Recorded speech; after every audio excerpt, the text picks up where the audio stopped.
Welcome to Key Points for June. This month, our view on the darkening US-China relationship. We ask the question, will central banks ride to the rescue of the ailing global economy? And with bond yields in some cases hitting record lows, we ask, what is this telling us and what is the outlook from here?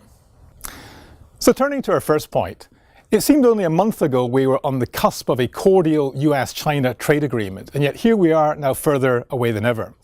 And unfortunately, we think that's likely to be the case for a number of months still to come. We've seen an escalation in terms of the tariffs themselves, but we think more importantly there's been a change of emphasis on the US side, focusing much more on technology and intellectual property rights.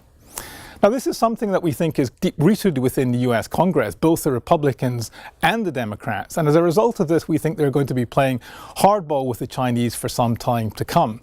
And as a result of that, we're not expecting any quick breakthrough, even although there had been some hope that at the upcoming G20 meeting, maybe President Xi and President Trump could find a way forward. Still hope, but unlikely to be an agreement short term. So we should expect this to continue at a time where, frankly, global trade is really suffering.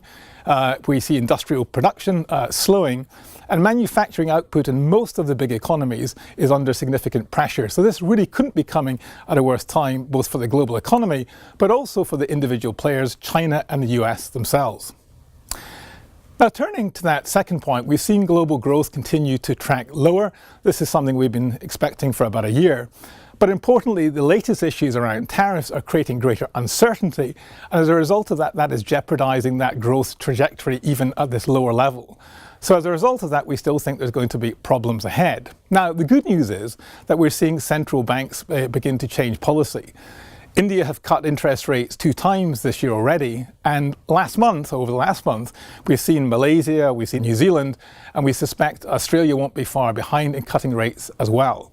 So we have shifted from a tightening policy in 2017 and 2018 to clearly an easing policy. These global central banks see the global economy slow, and we suspect the next move by the Fed may well be to cut rates, but we think that's going to be some time yet. So this should be a supportive environment, but the question is it enough to offset these big issues, including trade? We suspect it won't be. Now, turning to our third point, we've seen bond yields, as I said, really plunge to new lows in many cases. We've seen 10-year Bund yields in Germany get down to minus 21 basis points, I should say. So this is a new record low. And of course, this is a function of the 2 things I've mentioned. It's a function of the greater uncertainty and higher risk.